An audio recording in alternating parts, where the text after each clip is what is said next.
Assalamualaikum warahmatullahi wabarakatuh. Ya, video kali ini kita melanjutkan tentang kupas tuntas laporan PPK Part 2. Jadi video sebelumnya itu sudah membahas sampai dengan pendekatan dan jenis penelitian. Nah, masih menggunakan skripsi yang sama, yaitu atas nama Rahma Mulyani. Beliau menggunakan desain pendekatan dan desain penelitiannya itu PTK model Kurt-Lewin. Ya, sudah kita bahas itu di pertemuan sebelumnya, di video sebelumnya. Nah, lanjutannya yaitu berdasarkan sistematika yang saya paparkan di buku saya, bahwa bagian ke D-nya yaitu prosedur tindakan atau siklus. Jadi tahapan siklus dijelaskan di subbab ini. Nah, Rahma Mulyani sudah memaparkannya, namun dia gabungkan di dalam subbab desain penelitian. Ini tidak menjadi masalah ya. Yang menjadi masalah adalah ketika saudara membuat proposal atau laporan PTK namun tidak memaparkan prosedur siklusnya, itu yang menjadi masalah. Jadi mau dia subbab tersendiri seperti yang saya paparkan di buku saya, atau mau subbabnya gabung di dalam desain penelitian seperti skripsi yang dilakukan oleh Rahma Mulyani, itu nggak masalah.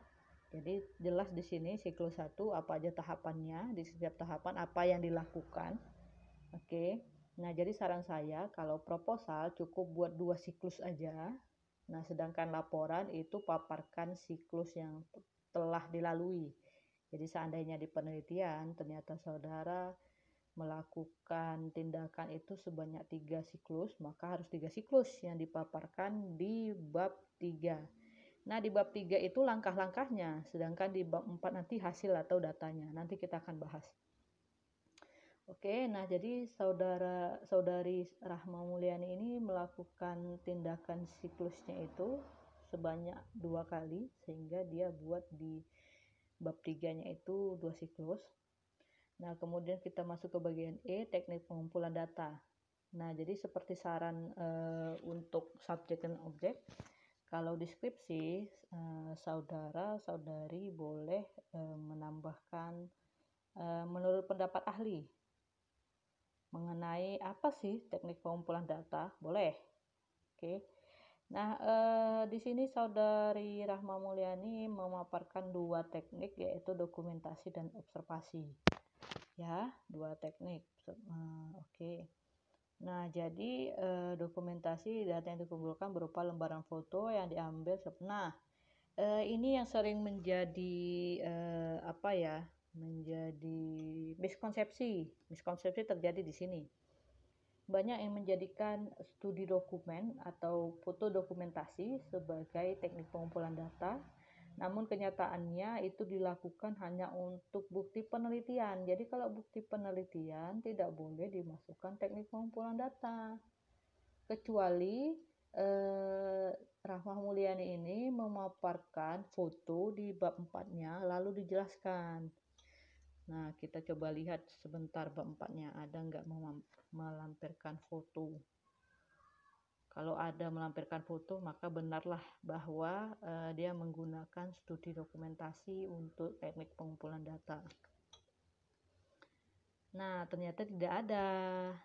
Berarti di bab 3-nya teknik pengumpulan data tidak boleh ada dokumentasi. Kecuali di bab 4-nya dipaparkanlah ya. Oke, berarti dokumentasi seharusnya dihapus. Kemudian observasi. Oke, nah observasi, kira-kira observasi apa yang digunakan? Observasi ada terstruktur, ada tidak terstruktur. Terstruktur itu dia berarti sudah diatur mulai dari indikator sampai ke pedoman penskorannya. Tapi kalau misalnya tidak terstruktur, dia observasinya apa yang ada di lapangan, namun berkaitan dengan objek. Jadi harus dipaparkan sebenarnya di sini. Observasinya apa? Kalau dari proposal atau laporannya Rahma Mulyani, dia menggunakan observasi terstruktur. Itu teknik pengumpulannya, sedangkan nanti instrumennya yaitu lembar observasi. Nih, beliau sudah buat nih instrumen penilaian. Seharusnya instrumen penelitian. yang digunakan yaitu lembar observasi kemampuan matematika permulaan. Saya tidak komentari banyak hal di sini karena sudah dibahas di bab 2 indikatornya apa aja. Nah, kesalahan konsepsi berikutnya adalah di bab 3 itu tidak ada lembar observasi. Jadi seharusnya instrumen, baik itu lembar observasi, pedoman wawancara, kemudian mungkin tes, lembar tes, dan sebagainya lah yang termasuk dalam instrumen penelitian itu adanya di lampiran. Jadi dia ada di setelah daftar pustaka. Jadi kalau kita lihat di sini, di sebelah kiri, di buku saya, nah di sini di bagian lampiran, baik itu proposal ataupun laporan. Jadi yang ada di bab 3, yang ada di bawah teknik pengumpulan data adalah kisi-kisi. Jadi seharusnya di sini kisi-kisi lembar observasi. Nah, saudara boleh cek buku-buku pendukung mengenai kisi-kisi. Jadi ini bisa dilihat dari evaluasi pembelajaran, bisa dilihat juga dari metodologi penelitian kuantitatif buku saya. Nah, di situ lengkap kok cara membuat kisi-kisi lembar observasi, ada juga kisi-kisi angket dan sebagainya. Jadi yang jelas adalah di bab 3 itu adanya kisi-kisi, bukan lembarnya, bukan instrumennya. Jadi instrumennya harus ada di lampiran. Nah, yang selanjutnya di sini. Nah, ini kisi-kisi ini seharusnya yang ada. Jadi yang bagian tabel 31 ini hilang. Ini yang menjadi tabel 31 kisi-kisinya. Nah, seharusnya bukan iya tidak. Kisi-kisi itu kira-kira ini soal keberapa, item keberapa. Jadi nanti misalnya mengenal bilangan. Nah, pertanyaan tentang mengenal bilangan ganjil itu ada di poin keberapa di dalam lembar observasi. Poin ke-1 kah, poin kedua kah, ketiga kah, itulah namanya kisi-kisi ya. Oke, lanjut. Nah, ini dokumentasi tadi sudah pasti dihapus. Nah, selanjutnya yaitu yang dibahas adalah teknik analisis data. Ya, teknik analisis data. Oke, teknik analisis data yang digunakan di sini ada kualitatif dan kuantitatif. Nah, kualitatif itu nanti jatuhnya ke triangulasi data kalau seandainya instrumen yang digunakan lebih dari 3. Namun karena satu instrumen maka tidak ada teknik triangulasi data. Jadi yang digunakan di sini adalah kuantitatif, yaitu menghitung presentasi ketuntasan individual dengan rumus P persentase sama dengan F per N. F itu frekuensi atau jumlah pencapaian indikator. Oke. N itu jumlah keseluruhan indikator kali 100%. Oke, kita lihat di buku saya. Di buku saya itu bab 3. Kita lihat daftar isinya dulu. Jadi buku saya ini sudah tersedia di Google Play ya, atau Google Book atau Playbook. Nah, di deskripsi saya cantumkan linknya, jadi kalau berminat boleh beli langsung di situ. Mumpung lagi ada diskon itu. Oke, ya, teknik analisis data ada di halaman 68. Jadi kalau di buku asli halaman 68, tapi karena kita buka e-book, udah pasti ada tambahan halaman. Kita buat coba 78. Oke, ya benar. Nah, teknik analisis data di dalam PTK. Ya, ini panjang. Saya jelaskan panjang mulai dari kualitatif menurut Miles and Huberman, kemudian sampai ke ragam analisis data di PTK, coding-mengcoding. Jadi kalau itu datanya itu bersifat kualitatif. Nah, kita langsung masuk ke kuantitatif karena Saudara Rahmah Mulyani menggunakan teknik analisis data kuantitatif. Nah, ini sama ya. Oke, sama. Jadi di sini ketahuan ya, kalau si Rahmah Mulyani ini sebenarnya dia ngambil dari buku Sugiono tapi tidak mencantumkan footnote. Ini bisa jadi terdeteksi plagiat karena mengambil kalimat orang tanpa ada sumbernya. Saya jelas ini. Saya ambil dari buku Sugiono di tahun 2017, sama persis ya. Kalimatnya beda-beda sedikit, tapi isinya sama. dia mengubahnya yang P menjadi persentase matematika permulaan anak, padahal seharusnya persentase ketuntasan individual. Jadi hati-hati ya, ini kembali lagi saya bukan menjelekkan, tetapi ini menjadi evaluasi untuk Rahma Mulyani dan menjadi pembelajaran untuk yang lainnya. Oke, nah sama standarnya itu adalah 65%. Jadi untuk individual standarnya harus berhasil 65%. Jadi itu kalau dikatakan berkembang atau meningkat, usahanya berhasil lah, itu berarti kan karena lebih dari 65% yang sudah mencapai keberhasilan. Ya. Kemudian setelah menggunakan persentase individual harus dihitung persentase keberhasilan klasikal kelasnya. Jadi ini untuk menentukan kira-kira PTK-nya itu lanjut atau cukup sampai di siklus 2. Jadi kalau pada siklus 2 sudah terdapat lebih dari 80% siswa yang skornya 65 ke atas, berarti siklusnya berhenti di situ. Kalau dia di siklus 2 berarti berhenti di siklus 2 dan PTK dinyatakan berhasil. Gitu ya. Nah, kalau misalnya ternyata masih 78%, berarti harus lanjut ke siklus 3. Berarti PTK belum berhasil. Nah, di sini saudari Rahma Mulyani sudah memasukkan tentang teknik keabsahan data. Jadi sebenarnya teknik keabsahan data ini bisa digabungkan ke dalam teknik analisis data. Jadi ini untuk menganalisis data yang sifatnya kualitatif. Nih. Jadi dia dibuatnya tersendiri. Analisis data kuantitatif dibuatnya teknik analisis data, sedangkan untuk kualitatif dia buatnya teknik keabsahan data. Ini tidak menjadi masalah. Yang jadi masalah adalah ketika saudari hanya memilih satu saja, sementara untuk PTK itu ada 2 jenis analisis data, kuantitatif dan kualitatif. Karena biasanya pertanyaan PTK itu menanyakan bagaimana, berarti bagaimana itu proses dalam hal data kualitatif, begitu ya. Oke, saya tidak bahas panjang lebar di sini. Kredibilitas, transfer dan sebagainya itu ada di buku dan juga sumber. Nah, sekarang kita lanjut ke bab 4. Nah, jadi kalau proposal itu cukup sampai di bab 3 saja dan lampiran. Kemudian sedangkan di laporan PTK itu sudah ada bab 4-nya, yaitu hasil penulisan dan pembahasan. Kita kembali buka sistematika. Sistematika tadi ada. Sistematika ada di halaman 31. Oke. Nah, di bab 4 seharusnya itu ada A, deskripsi hasil penelitian. Nah, saudari Rahma Mulyani membuatnya paparan data. Boleh. Berarti ini yang berlaku di PIAUD FITK UIN Sumatera Utara Medan. Kemudian dia menggambarkan deskripsi lokasi penulisan atau biasa disebut gambaran lokasi penelitian, boleh. Gambaran umum. Nah, di sini dia melanggar etika penelitian, ya. Jadi saudara sebelum meneliti bahas dulu apa sih etika penelitian. Jadi salah satu etika penelitian yaitu merahasiakan narasumber atau responden.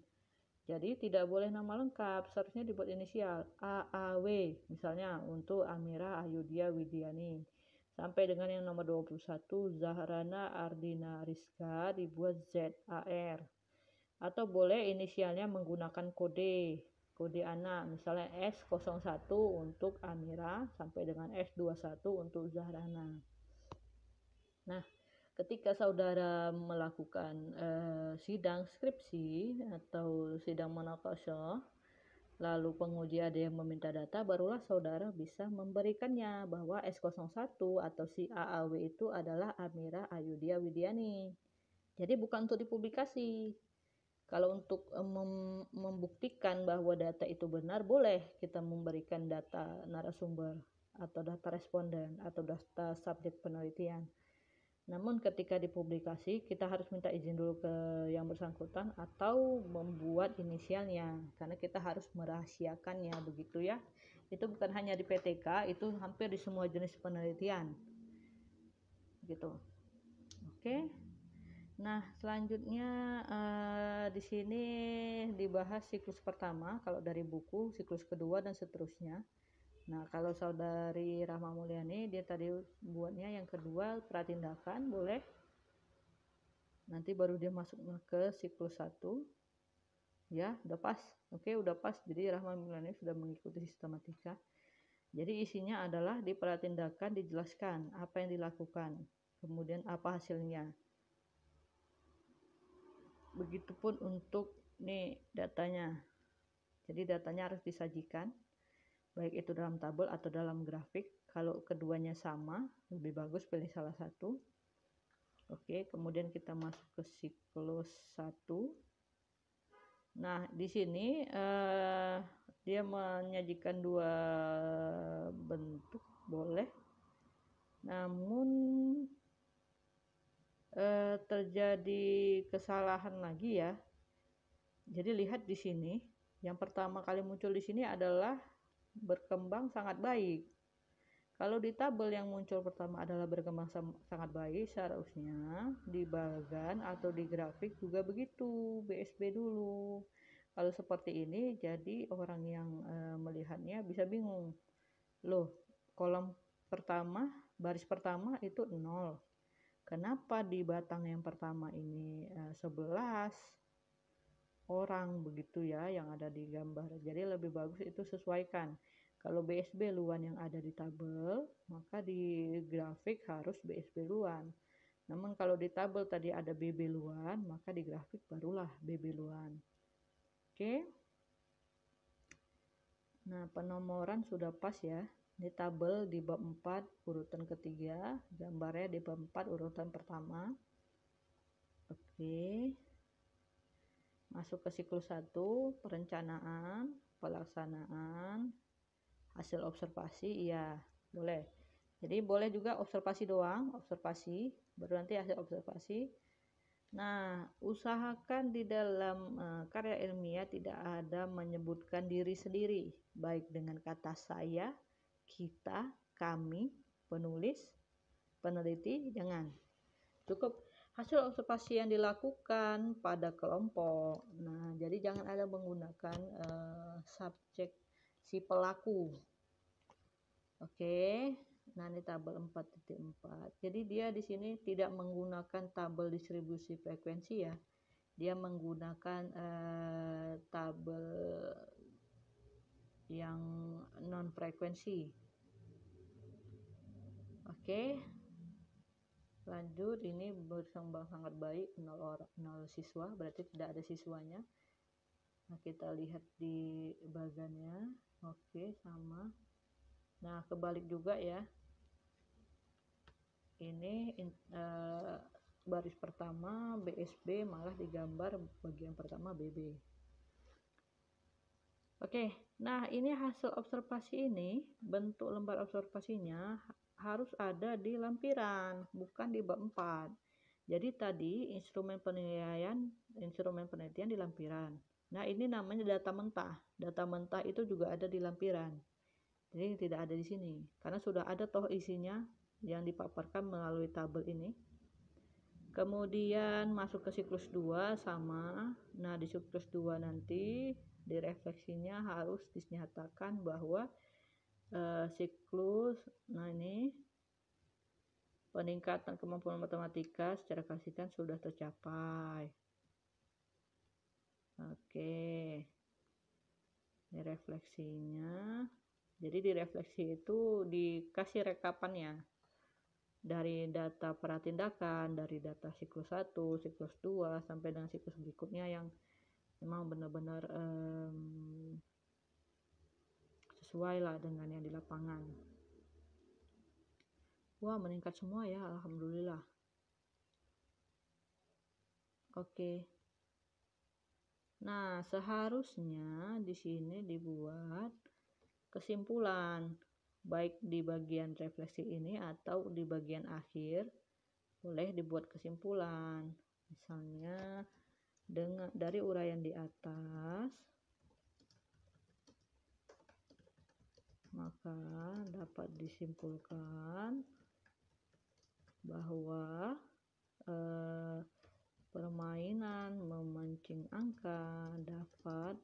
meningkatkan kemampuan matematika permulaan bla bla bla bla bla, sehingga siklus tindakan pada PTK ini dihentikan sehingga tindakan pada PTK ini dihentikan pada siklus 2. Jadi orang tidak menunggu atau mencari mana siklus 3-nya, siklus 4 dan seterusnya. Jadi sini sudah ditutup, cukup sampai siklus 2. Ya, ini tambahannya. Kemudian masuklah di pembahasan hasil penelitian. Nah, di pembahasan ini bukan lagi mengulang diagram dan sebagainya. Nah, ini ada kekurangan. Jadi seharusnya pembahasan ini menampilkan contoh di sini, apa hasil dari siklus 1? Sudah diperoleh ini. Nah, seharusnya di sini hasil pada penelitian ini didukung oleh beberapa hasil penelitian terdahulu yang yaitu, nah, masukkanlah jurnal-jurnal hasil penelitian dari jurnal ya. Kemudian boleh juga menggunakan teori belajar dan sebagainya. Jadi isi dari pembahasan itu bukan mengulang hasil penelitian, tetapi mengaitkan hasil penelitian dengan teori dan juga hasil empiris dari penelitian sebelumnya begitu. Nah, masuk di bagian terakhir, yaitu membahas tentang bab 5. Oke, bab 5 penelitian. Saya lihat dulu di buku.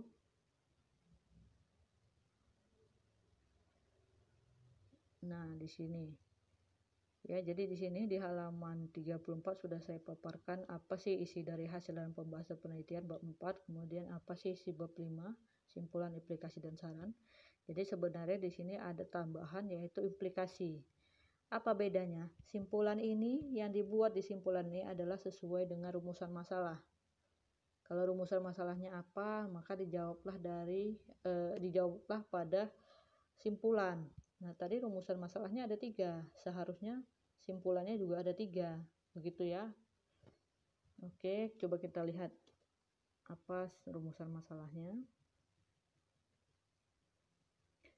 Itu saya melihatnya dari sistematika PTK yang sesungguhnya ya.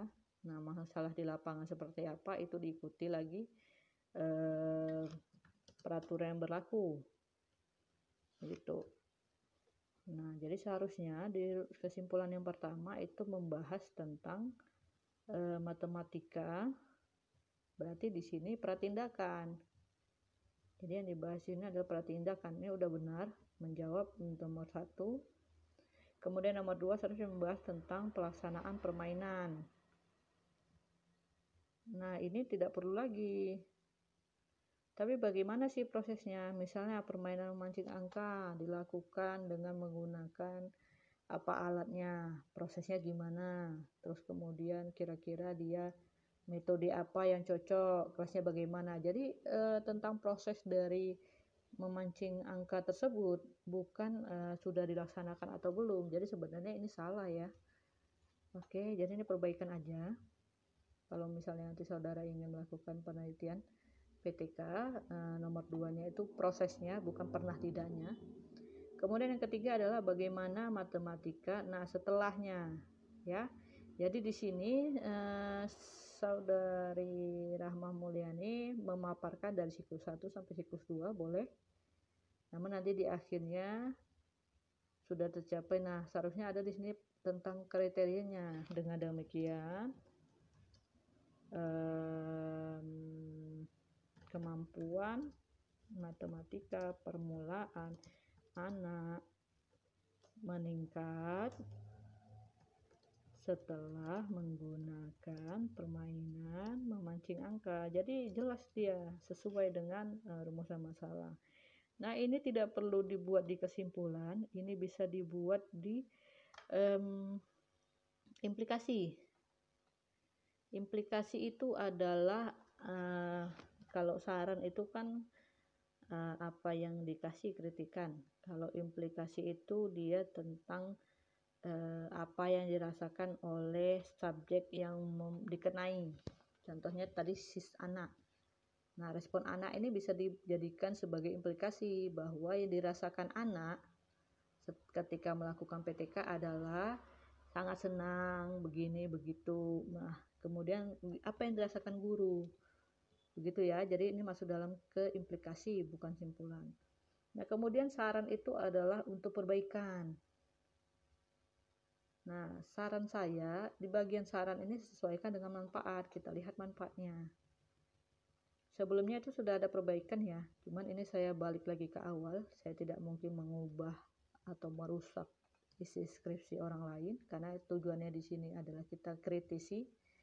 Jadi saya tidak simpan komentar di video sebelumnya. Saudara bisa cek lagi apa perbaikan untuk manfaatnya. Jadi saran itu harus dikaitkan dengan manfaat.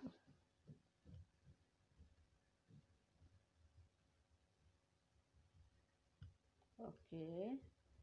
Nah, jadi kalau yang pertama itu bagi penulis, maka boleh di sini bagi peneliti lain, karena di situ masuklah di dalamnya penulis. Kemudian yang kedua baru sarannya untuk anak. Ini ada nggak untuk anak? Tidak ada, seharusnya ada.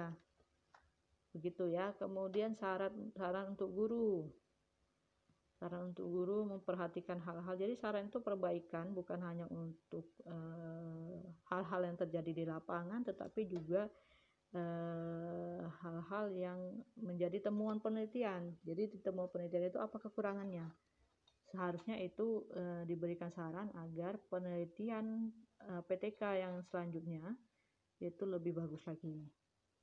Nah, biasanya di penelitian tertentu, di format sistematika tertentu, ada yang menyantumkan keterbatasan penelitian di bagian bab 4. Namun saya tidak buat di sini karena memang itu jarang sekali.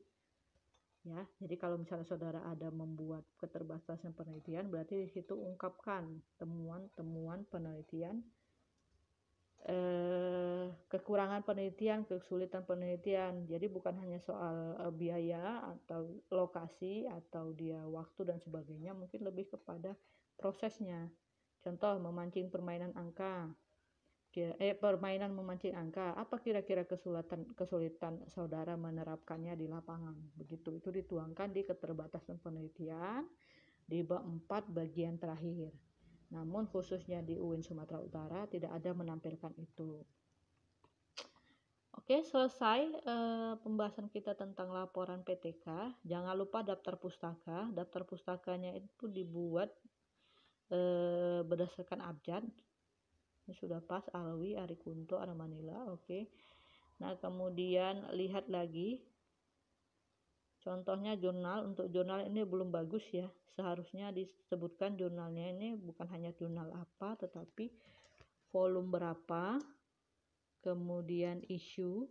Kalau nggak isu, dia boleh buat dalam kurung. Contoh misalnya volume 3, isu atau edisi kedua, tahun berapa. Atau kalau nggak tahun bisa buat edisi bulan, tergantung dari rujukannya ya. Bulan Januari, Juni misalnya. Gitu. Nah, ada lagi nanti yang memaparkan mungkin ISBN-nya atau ISSN-nya boleh, tapi yang jelas untuk jurnal harus ada nama penulis, tahun, judul jurnal, kemudian nama jurnalnya, volume berapa, edisi berapa, tahun keberapa.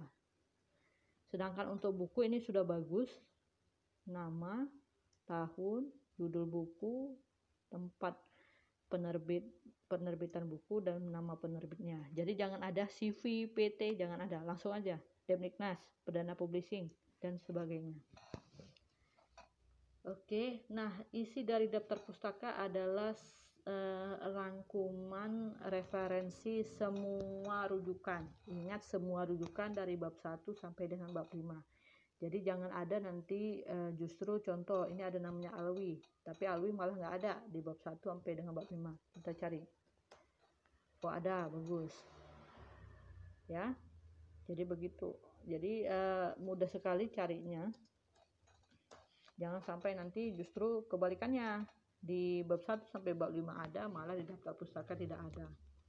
Oke, kemudian di sini tambahannya adalah lampiran. Jadi dibuatlah lampiran 1 tadi tentang instrumennya dulu, baru RPP-nya. Nah, dokumentasi ini adanya di akhir. Ya, termasuklah dia surat menyurat dan sebagainya. Dengan demikian, saya akhiri video tutorial mengenai kupas tuntas laporan dan proposal PTK Part 2. Semoga ilmunya bermanfaat. Terima kasih. Nah, ini ebook saya bisa dilihat di link yang ada di deskripsi channel ini. Buku ini dicetak di bulan ini ya, November tahun 2020. Nah, saya buatnya itu prosesnya dari bulan lalu. Terima kasih. Assalamualaikum warahmatullahi wabarakatuh.